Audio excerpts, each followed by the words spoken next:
bonjour et bienvenue dans Bonjour chez vous. Aujourd'hui, on va parler de ces petites choses, ces petites actions qu'on pose dans la vie des autres et qui font toute la différence. Et aujourd'hui, j'ai le plaisir d'avoir Nadine et Frank avec moi. Hello, Evelyn! Hello, mon duo de choc! Hey, hey! Hello, Frank! Frank Il est en forme. Il est dans le move. Il est dans le move. Tu es le seul qui Frères et sœurs du tonnerre, Nadine et Frank Poulain. Le seul qui ne t'est jamais lassé du générique de Bonjour chez vous. Il procure encore du En fait, à tous les jours, je l'écoute 8 heures de temps dans des écouteurs. C'est terrible! C'est fou. Claire. Aïe, aïe, Bon, aïe. ben, vous allez bien? On va très bien, toi, Evelyne. Ça va bien, merci. Ta semaine a bien été. La semaine a bien été. On a eu un merveilleux invité. Yes. On était Oh, yeah. avec Chris. Il a dit son nom. Chris Ndikumana Bravo! de l'émission Kanguka. Dekumana. Ndikumana. Oui, il faut étirer le A. Ok, Il me l'a dit. Excuse-moi. Il a demandé. C'est pas qu'il m'a repris. Si j'ai dit, Ok. mais c'est une Dekumana? Dekumana. Ah, ok. Ndikumana. Donc peut-être que Chris regarde, en tout cas. Peut-être. On essaie de dire bien son nom. Bravo, En tout cas, Frank. Je suis on a fière eu de le toi. plaisir de l'avoir avec nous. Si vous n'étiez pas là, mercredi, mardi, Ah, il faut lundi, écouter, hein. eh ben, il faut écouter. C'était de très, très belles émissions. Oh, yeah. C'était des sujets importants pour la vie chrétienne. Et aujourd'hui aussi, c'est vraiment un thème important. Ça paraît très léger quand on voit le titre, les petites actions qui font toute la différence. Mais réellement, ça fait toute la différence et on va en parler aujourd'hui. Et Frank, aujourd'hui, tu vas répondre à une question, une réponse, notre nouvelle rubrique. Ouh. Et à la maison, vous avez choisi la question « Comment aimer ceux qui me haïssent ?» Ouais. Comment haïr ceux qui m'aiment? Non, c'est pas vrai. Et Nadine nous parlera dans la rubrique Culture et Médias de la marche pour Jésus. Oui, la marche pour Jésus de retour cette année. Et il y a une marche dans plusieurs villes de France et ici aussi au Québec. Donc, je vais vous expliquer ça tout à l'heure. Belle action Merveilleux. marcher pour le Seigneur Jésus. C'est une belle action de marcher pour le Seigneur Jésus. Il y a tout un débat sur la marche pour Jésus, la marche avec Jésus, parce que certains disent qu'on n'a pas besoin de marcher pour Jésus. T'as jamais entendu ces discussions? Oh, non, mais on peut l'avoir si tu veux. Nous avons du temps aujourd'hui. Nous avons du temps. Non, nous allons commencer cette émission avec notre pensée du jour.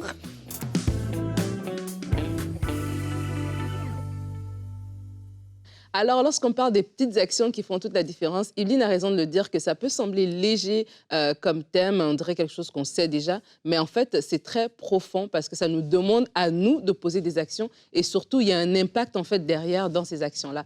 Lorsque je pensais à cette pensée, je me rappelais d'un événement qui avait eu lieu, une petite anecdote que je vous partage comme ça. Il y avait un enfant à l'église. Un enfant d'une famille qu'on connaît. Et alors que je parle avec cet enfant, il était tout jeune à l'époque, peut-être avoir 10 ans par là. Et je lui demande comment je m'appelle. Et là, il me sort les noms de tout le monde sauf moi, en fait. Il ne se rappelait pas de mon nom. Il pouvait dire le nom de toutes les dames de mon entourage, sauf mon nom. Et donc, je lui dis, mais il faut que tu te rappelles mon nom. Et il ne s'en rappelait pas du tout. Alors, le temps passe et un jour, ils viennent à la maison avec ses parents. Et alors qu'on a mangé, on les a reçus. Et alors qu'ils partent, je sors de la gomme, du chewing-gum, voilà. La gomme à mâcher. Et j'en prends une. Et là, il me voit avec la gomme. Il me demande si je peux avoir une gomme. Et je lui donne le paquet au complet au lieu de lui donner une seule gomme. C'est un paquet tout neuf et je lui donne le paquet au complet. Et alors qu'il est dans la voiture, sa maman me raconte qu'il il était dans la voiture. Il a sorti son paquet de gomme. Il regardait son paquet de gomme. Et il se disait à haute voix, il faut que je me rappelle. Il ne faut pas que j'oublie le nom de tante Nadine. Il ne faut pas que j'oublie le nom de tante Nadine. Il voulait absolument se rappeler de mon nom. Pourquoi? Parce que j'avais tout simplement donné un petit paquet de gomme qui ne coûtait pas très cher, mais le geste, en fait, cette petite action avait fait la différence dans son cœur. Il s'était senti considéré et il s'est dit, tiens, il faut que je me rappelle le nom de cette personne.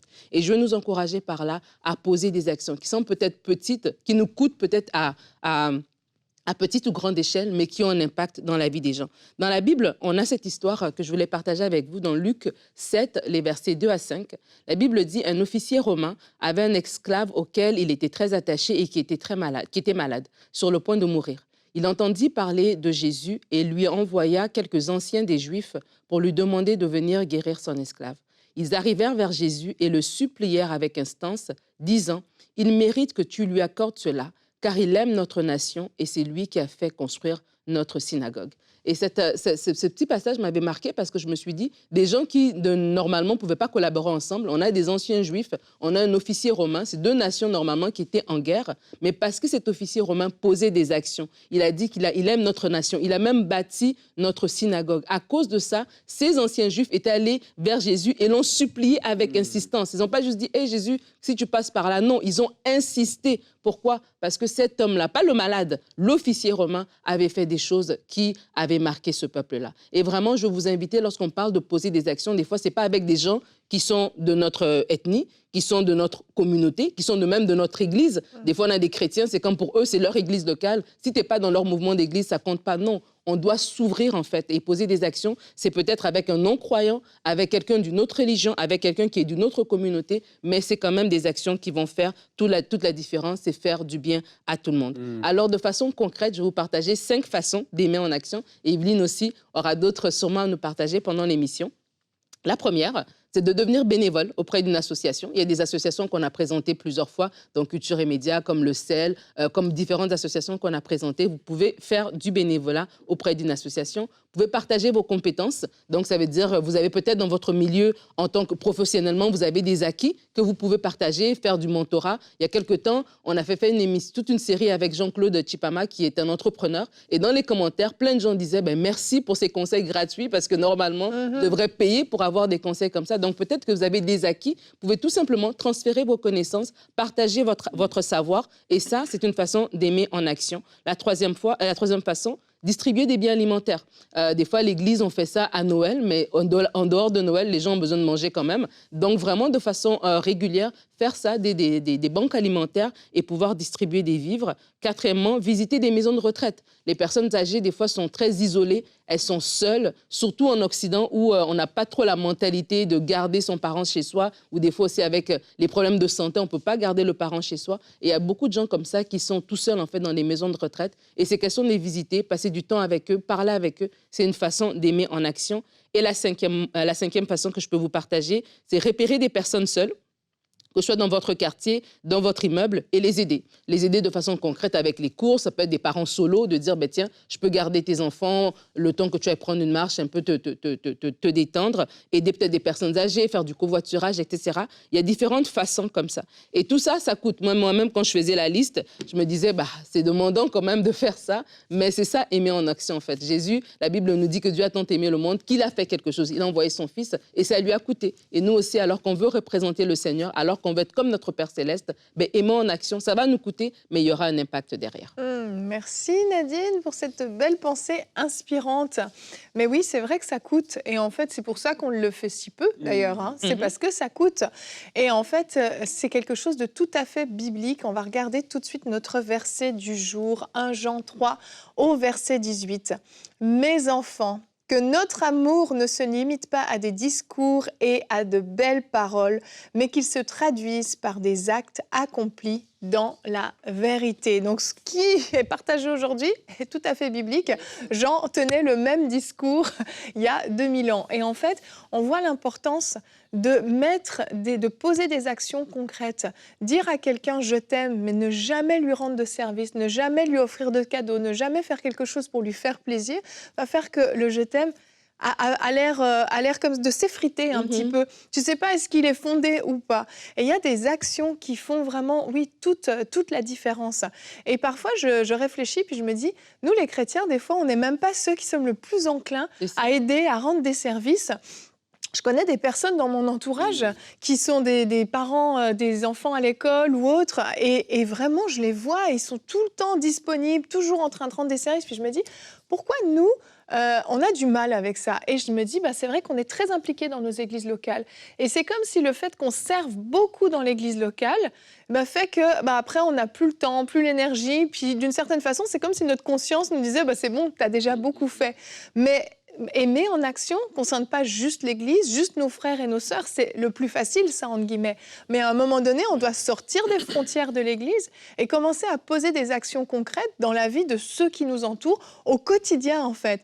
Je me dis que aimer en action doit être un style de vie. C'est pas quelque chose qui doit être ponctuel, qui doit nous demander un effort surhumain à chaque fois. Allez, puis on le prépare longtemps à l'avance. Ça doit vraiment devenir un style de vie.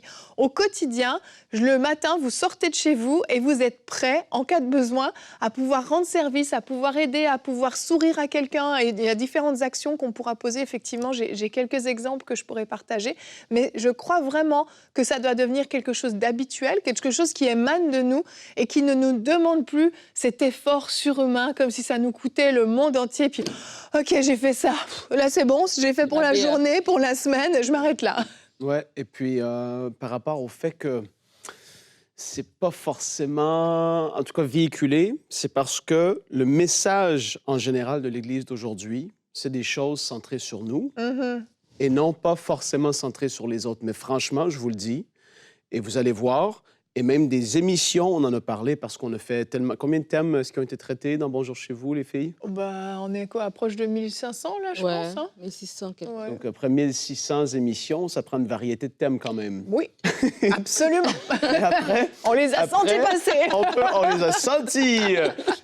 Mais en fait, quand tu regardes les messages comme celui-ci, ou sur l'amour, ou sur l'entraide, c'est tellement pas les plus populaires. Mais non. Et c'est pas ce qui attire le clic, et c'est pas ce que les gens veulent. Aujourd'hui, c'est pas ce qui est prôné, alors que dans la parole, dans les actes et dans les épîtres, on voit ça qui est mis de l'avant. Et c'est pour ça que j'aime qu'on fasse cette émission-là. Ça nous challenge tous. Tous. On est tous challengés.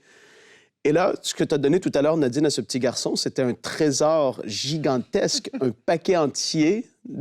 Pour de vrai, quand tu es un enfant, c'est énorme. Oui. C'est pas une, c'est j'en ai pour 2 jours. Il va tous les manger comme ça. Il est trop content et c'est une petite chose. Et là, je veux ramener ça aujourd'hui dans le couple, de faire des petites choses, des petites actions, alors qu'on peut se mépriser et se mettre souvent je vais le dire comme ça, de côté si facilement, ou en tout cas, on peut oublier. Tu as manifesté cet amour, Nadine, dans la vie de cet enfant, simplement comme ça. Mais dans le couple aussi, je veux vous encourager des petites actions qui vont démontrer l'amour qu'on a l'un pour l'autre. Peut-être ça fait longtemps que tu n'as pas fait quelque chose de bien pour ta femme ou pour ton mari. Et de se dire, ouais, c'est vrai que dès cette semaine, ça ne demande pas de perdre ton samedi au complet dans une organisation, malgré que ça peut être bien de faire du bénévolat, on en parle. Mais là, de juste concrètement manifester l'amour, c'est quelque chose de très important. Et dans le couple, ça peut sauver et faire tellement de bien. Alors qu'aujourd'hui, c'est méprisé, c'est mis de côté, et on veut juste avoir ce qui est bon pour nous. Je t'encourage à faire cette action. Avant que tu partes à tes points, Evelyne, je voulais revenir sur ce que tu as dit en tant qu'enfant de Dieu. C'est vrai que des fois, on peut être prompt à beaucoup prier, et on est prêt à prier, on est prêt à prendre des temps de jeûne, on est prêt à aller à l'église, en pensant que ça nous dédouane de faire des actions envers notre prochain, en fait. Et dans la parole de Dieu, on voit vraiment que cet aspect d'aider son prochain, cet aspect d'aimer son prochain, ça fait partie de la vie chrétienne. C'est pas quelque chose d'extra que je veux faire si jamais ça me tente, pas si du jamais, tout. bon voilà, un jour j'ai rien à faire ou j'attends à la fin de l'année, etc. Et lorsque Paul même, il va le dire, lorsqu'il va sentir qu'il est appelé, voilà, c'est le moment d'y aller. Et lorsqu'il va rencontrer les apôtres, il va dire quoi? Il va dire, ils nous ont juste dit de ne pas oublier de prendre soin de la veuve et de l'orphelin, ce que nous avons bien pris soin de faire. Donc, bien qu'il devait aller en Asie, partout, annoncer l'Évangile, il a écrit tous les épîtres, mais malgré tout cet appel incroyable que l'apôtre Paul avait, l'instruction que Pierre, Jacques et tous les autres lui ont dit, quand tu vas, oublie pas la veuve et l'orphelin. Et c'est ça que Paul a eu à faire. Et c'était pas prier pour la veuve et l'orphelin, c'était prendre soin de la veuve et de l'orphelin. Et donc, c'est pour dire que des fois, il y a des gens qui sont très spirituels et se disent, je suis très spirituel, j'ai pas le temps pour ces choses, entre guillemets, de base. Mais ces choses de base, d'aider la veuve et l'orphelin, d'aider la personne qui est seule, d'aider X et Y, ça fait partie et c'est spirituel. Exactement.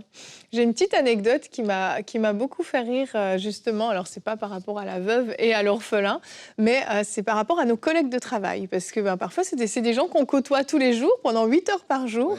Et on peut laisser vraiment un témoignage. Ma sœur, elle a eu son anniversaire il y a quelques mois. Et elle a décidé d'offrir à tous ses collègues, vous savez qu'en Suisse, c'est un peu bizarre souvent, mais pour notre anniversaire, on apporte les croissants, on offre des choses. Okay, voilà. Je ne sais pas si tout le monde le fait en Suisse, mais dans ma famille, ils font beaucoup ça. Et donc, ma sœur a décidé d'offrir des tickets de loterie, des petits tickets à gratter, vous savez, pour tous ses collègues. Donc, elle est arrivée, elle a pris ses petits tickets, puis elle a distribué comme ça au hasard à tous ses collègues. Puis bon, généralement, tu ne gagnes pas grand-chose. Et là, une de ses collègues gratte, et 1000 francs suisses qu'elle a gagnés sur son ticket de loterie, ce qui est quand même vraiment un gros gain. Si on ne pense pas aux impôts qui vont passer par-dessus, c'est quand même un gros gain.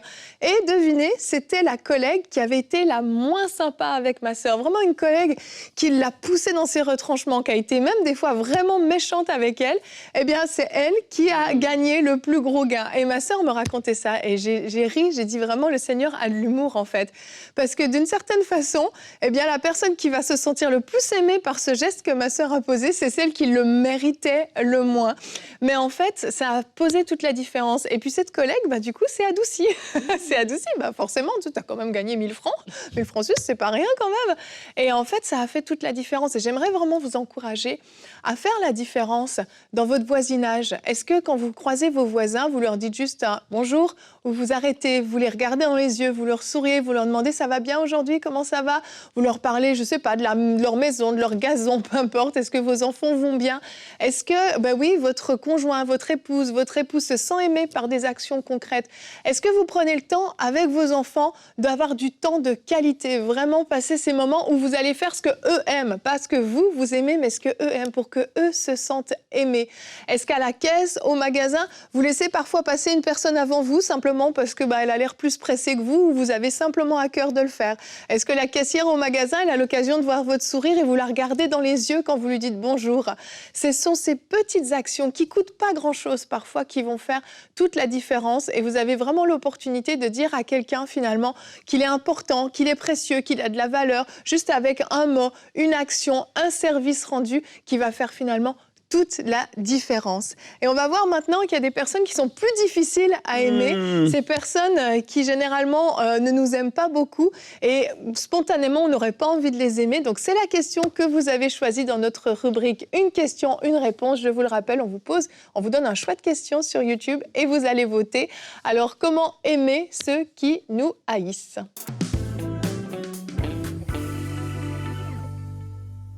Une question, une réponse. C'est la rubrique que je réponds aujourd'hui, les filles. T'aimes bien le style de rubrique, hein? Non, mais pour de vrai, c'est toute une question. Oui. Et je vais essayer d'y répondre du mieux que je peux. En travaillant sur, justement, cette réponse, j'ai vu comment qu'on dit ça? C'est une citation très, très forte. Martin Luther King a dit « L'amour est la seule force capable de transformer un ennemi en ami. Ooh, that's powerful. Relis-le encore une fois, je crois. L'amour est la seule force capable de transformer un ennemi en ami. Ouais, c'est fort. Ça, c'est extrêmement fort quand tu y penses. Et justement, il n'a pas pris ça n'importe où. Et puis, on sait qu'il était pasteur aussi, Martin Luther King Jr. On voit dans Matthieu 22, par rapport à la question d'aujourd'hui, Matthieu 22, versets 36 à 40, beaucoup de choses à dire en peu de temps. « Maître, quel est le plus grand commandement de la loi? » Jésus lui répondit, « Tu aimeras le Seigneur, ton Dieu, de tout ton cœur, de toute ton âme, de toute ta pensée. » C'est le premier commandement le plus grand. Et voici le deuxième qui lui est semblable. « Tu aimeras ton prochain comme toi-même. » De ces deux commandements dépendent toute la loi et les prophètes. Donc, tu aimeras ton prochain comme toi-même. Et là, pour être sûr qu'il n'y ait pas d'ambiguïté, ton prochain, c'est facile quand c'est quelqu'un qui t'aime. Mais Jésus a dit dans Luc 6, les versets 27 à 28, « Mais je vous dis, à vous qui m'écoutez, aimez vos ennemis. » Donc là, vous voyez le prochain, mais dans le prochain, ça peut être une autre personne qui ne t'aime pas.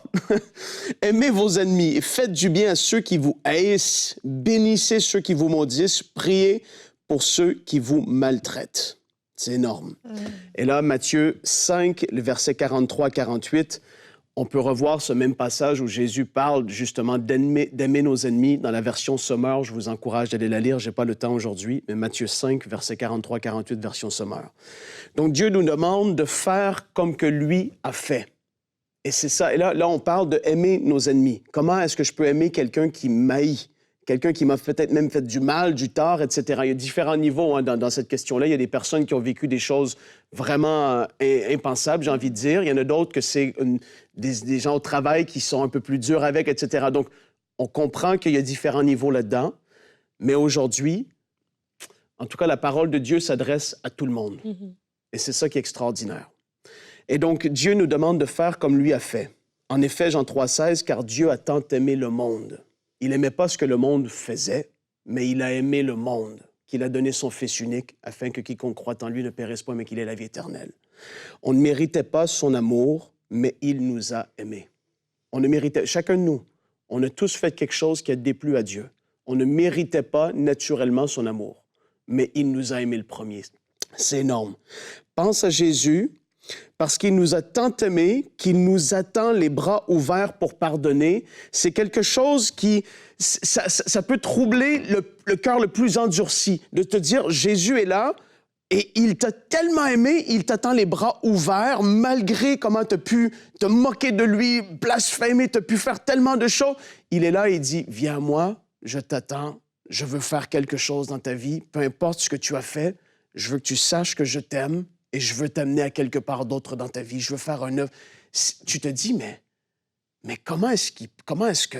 C'est tellement profond cet amour que Dieu a manifesté pour le monde entier, que c'est comme j'ai dit, j'utilise le mot troublant, c'est-à-dire que c'est bouleversant, c'est wow, c'est tellement énorme. Et il nous appelle à faire de même pour ceux qui nous ont fait du mal peut-être, qui nous ont haïs ou qui nous haïssent aujourd'hui.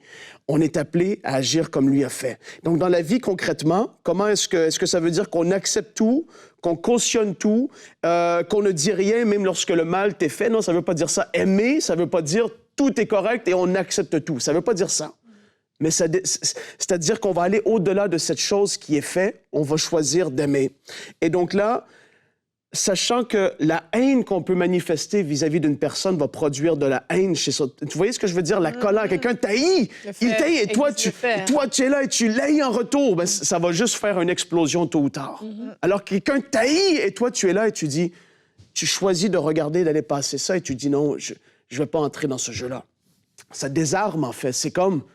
Tu tombes pas dans le piège. C'est énorme de pouvoir manifester l'amour alors que quelqu'un t'haït. Et donc là, concrètement, aimer ceux qui nous haïssent, c'est un choix. Je décide de marcher dans l'amour comme Dieu l'a fait envers moi. C'est un choix, premièrement. Tu choisis ça. Tu choisis de ne pas tomber dans le piège ou dans le « tu m'haïs, donc je t'haïs ». Je choisis de pardonner. Ça, je vous rappelle, ça c'est concrètement. Comment aimer ceux qui nous haïssent? Peu importe ce qu'ils vous ont fait, on choisit de pardonner car le non-pardon, c'est une prison qui va te garder lié par toutes sortes de sentiments, la colère, le mépris, la haine, toutes sortes de choses. Mais en pardonnant, tu te libères. Même si la personne continuerait ou ne veut pas te pardonner, toi, tu dis « je pardonne ».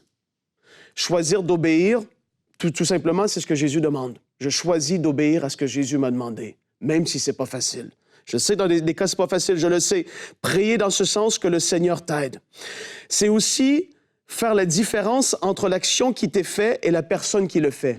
Dieu déteste le mal, mais l'homme, la personne, il l'aime tellement qu'il veut la pardonner et il est là les bras ouverts, de faire la différence entre les deux. C'est aussi que le fruit de l'Esprit se manifeste, surtout alors que tu es rempli de l'Esprit, tu te gardes rempli de l'Esprit, le fruit de l'amour. Le fruit de l'Esprit, l'amour se manifeste, la bonté se manifeste alors que tu te gardes rempli de l'Esprit. C'est des clés concrètes.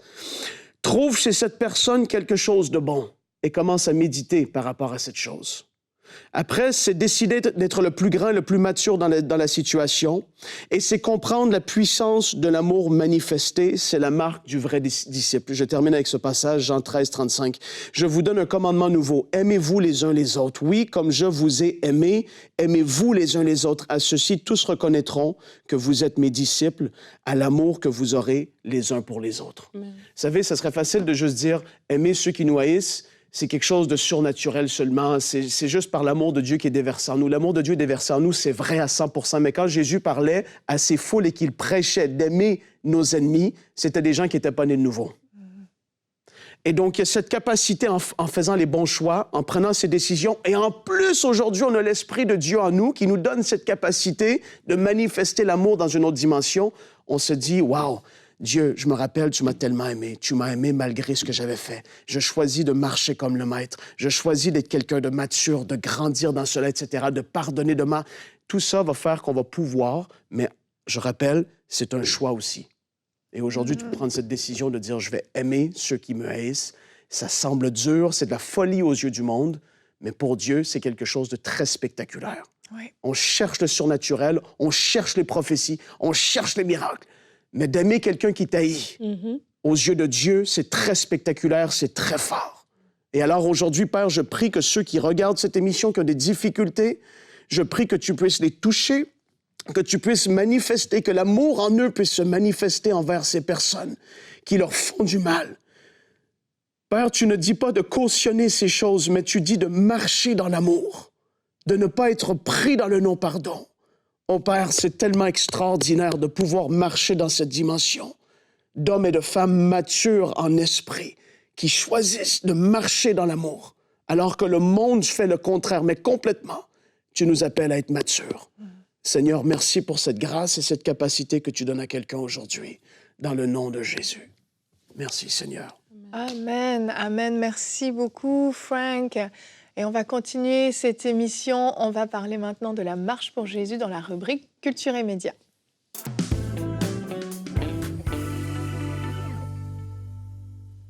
Alors, pour terminer cette émission, je trouvais très à propos de vous parler de la marche pour Jésus qui aura lieu le 25 mai 2024 en France. Et donc, c'est dans un peu plus de 2 semaines. Vous avez encore le temps de pouvoir prendre les informations pour pouvoir y participer. Le but de la marche, en fait, c'est de témoigner publiquement ensemble de notre foi en Jésus, tout simplement. Et donc, c'est un événement chrétien annuel qui regroupe, en fait, tout le monde. C'est pas tant une seule dénomination, mais tout le monde qui est invité. C'est vraiment un événement rassembleur. Et ils disent ici sur leur site, notre seule revendication, proclamer l'amour de Jésus. Amen. Donc, c'est vraiment un temps joyeux, paisible, vivant, avec de la louange, etc.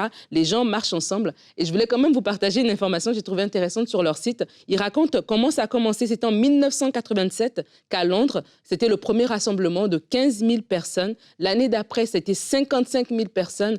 Et en 94, le 25 juin 1994, c'était la première marche mondiale pour Jésus. Et c'était 10 millions de chrétiens dans 150 pays. Donc, c'est pas un petit truc, c'est vraiment un moment fort lorsqu'on se met ensemble pour marcher ensemble, peu importe, pour Jésus-Christ. On témoigne de l'amour de Jésus, on témoigne de la personne de Jésus. On est là des personnes, on ne se connaît même pas.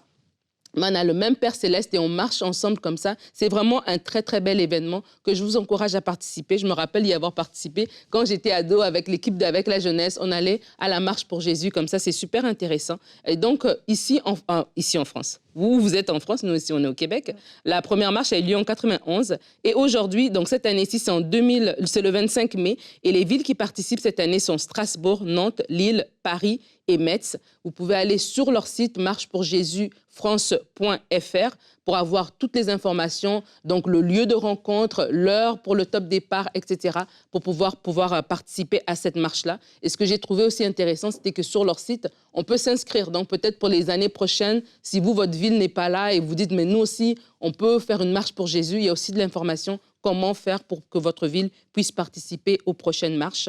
Au Québec aussi, nous aurons notre marche pour Jésus. Cette fois-ci, au Québec, elle aura lieu le 13 juillet 2024. Donc, on a encore le temps. C'est à Montréal et à Gatineau, Ottawa. Donc, voilà, dans ces 2 régions-là, vous aurez l'occasion aussi de marcher pour le Seigneur. Et c'est cool, en juillet, en plus, il fait chaud. Donc, c'est le fun de sortir comme ça et de marcher. On vous encourage en tant que chrétien. C'est des moments bien rassembleurs. Et puis, voilà, de montrer aussi notre amour pour le Seigneur. Tout à fait d'accord avec toi, ma chère Nadine. Alors, pour terminer, je voulais simplement encore vous partager un petit commentaire de nos partenaires qui nous ont... Vous savez, vous êtes nombreux à nous laisser des commentaires et je voulais en lire un aujourd'hui. Nous sommes dans la campagne des 20 000 partenaires. Quelqu'un nous a dit « Soyez bénis pour tout ce que vous faites à travers le monde. Grâce à la Semaine des Miracles 2021, j'ai résisté à la tentation de me prostituer alors que j'étais complètement déprimée et que je me sentais seule au monde. Je rends grâce à Dieu qui ne cesse de vous utiliser. Je veux envoyer mon don dès que je serai payée. » Voilà une personne qui a décidé de devenir partenaire parce que EMCI a eu un impact très fort dans sa vie, comme vous pouvez le voir. Et je veux prendre le temps de remercier chacun d'entre vous qui êtes devenus partenaires, qui faites partie des 20 000 partenaires. Et si vous l'avez à cœur, comme cette sœur qui nous a écrit, vous pouvez vous aussi, dès maintenant, vous connecter emcitv.com/20 000 pour faire partie des 20 000 partenaires. Et demain, on se retrouve, on va parler aux parents. Parents, comment réagir face à un enfant rebelle. Et c'est le pasteur Georges Kembo qui nous a raconté son témoignage. Alors, merci d'avoir été avec nous. À demain et bonjour chez vous.